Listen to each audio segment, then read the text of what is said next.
Register ബുക്കൊക്കെ വലിച്ചു പറിച്ച് ബി.ജെ.പി. തിരുവനന്തപുരം നഗരസഭയിൽ നടത്തിയ അടിയോടടി നാടകം നമ്മൾ കണ്ടത് ഈ കഴിഞ്ഞ ഇടക്കാണ്. അങ്ങനെ ഉത്തരേന്ത്യൻ മാർഗത്തിലൂടെ ബി.ജെ.പി. ഭരണം സുഗമമായി മുന്നോട്ട് കൊണ്ടുപോകാമെന്ന ബി.ജെ.പി. തീരുമാനത്തിന് പക്ഷേ കോടതിയിൽ നിന്നും അടി കിട്ടുകയാണ് ഉണ്ടായത്. ഒരു കാപ്പ കേസ് പ്രതി അയാൾ മത്സരിക്കുന്നു, വിജയിക്കുന്നു, കൗൺസിലർ ആകുന്നു, പക്ഷെ അതുകൊണ്ട് കാര്യമില്ല. ഒളിവിടം കണ്ടെത്തി പോലീസ് വെടിവെച്ചിട്ട് പിടിച്ചപ്പോൾ മോദിയെ കൊണ്ടുവന്ന് തലസ്ഥാന നഗരിയെ വികസനത്തിന്റെ ചിഹ്നമാക്കി മാറ്റുമെന്നൊക്കെ പറഞ്ഞവർ അമ്പേ ഇല്ലാതാവുകയാണ്. എന്നാൽ സത്യപ്രതിജ്ഞ തന്നെ തെറ്റിച്ച് ഒടുക്കം അത് കോടതി തന്നെ അസാധുവാക്കിയപ്പോൾ സുഗതൻ ഇപ്പോൾ കൗൺസിലർ പോലുമല്ല. അങ്ങനെ ആവണമെങ്കിൽ വീണ്ടും സത്യപ്രതിജ്ഞ ചെയ്യണം. പക്ഷെ കാപ്പ ചുവത്തപ്പെട്ടവന്റെ കാര്യത്തിൽ യാതൊരു നീക്കുപോക്കും ഉണ്ടായിട്ടില്ല.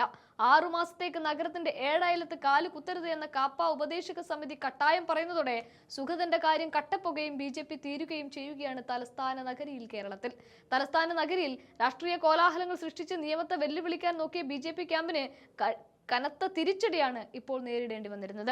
വാഴോട്ടുകോണം കൗൺസിലറും ബി.ജെ.പി. നേതാവുമായ ആർ സുഗതന് ചുമത്തിയ കാപ്പ ഉത്തരവ് പിൻവലിക്കണമെന്ന ഹർജി കാപ്പ ഉപദേശക സമിതി പൂർണ്ണമായും തള്ളിക്കളഞ്ഞിരിക്കുകയാണ്.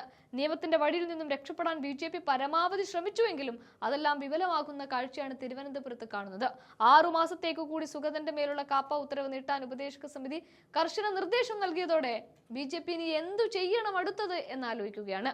ഈ ഉത്തരവ് നിലനിൽക്കുന്ന അടുത്ത 6 മാസക്കാലം സുഗതന് തിരുവനന്തപുരം ജില്ലയിൽ പ്രവേശിക്കാൻ പോലും കഴിയില്ല എന്നതൊരു വലിയ യാഥാർത്ഥ്യമാണ്. സ്വന്തം വാർഡിലോ തിരുവനന്തപുരം കോർപ്പറേഷനിലോ അടിയന്തരമായി ഇടപെടാനോ വരാനോ കഴിയാത്ത സാഹചര്യം ഈ ബി.ജെ.പി. നേതാവിന് മുന്നിൽ നിയമം കൃത്യമായി തീർത്തുവെച്ചിട്ടുണ്ട്.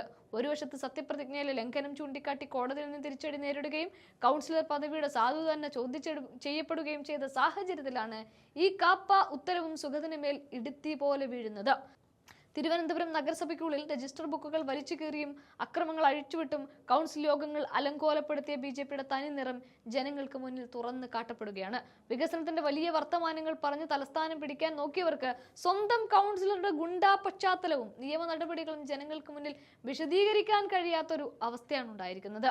നിയമം അതിന്റെ വഴിക്ക് ശക്തമായി മുന്നോട്ട് പോകുമെന്നും ക്രിമിനൽ പശ്ചാത്തലമുള്ളവർക്ക് രാഷ്ട്രീയത്തിന്റെ പേരിൽ ഇളവ് നൽകാൻ കഴിയില്ല എന്നുള്ള കൃത്യമായ സന്ദേശം കൂടി ഈ കപ്പ നീട്ടലിലൂടെ ഉപദേശക സമിതി നൽകിയിരിക്കുകയാണ്. ഇതോടെ തലസ്ഥാന നഗരിയിൽ രാഷ്ട്രീയ മേധാവിത്വം സ്ഥാപിക്കാനിറങ്ങിയ ബി.ജെ.പിയുടെ എല്ലാ കണക്കുകൂട്ടലുകളും പൂർണ്ണമായും പാളിയിരിക്കുകയാണ്.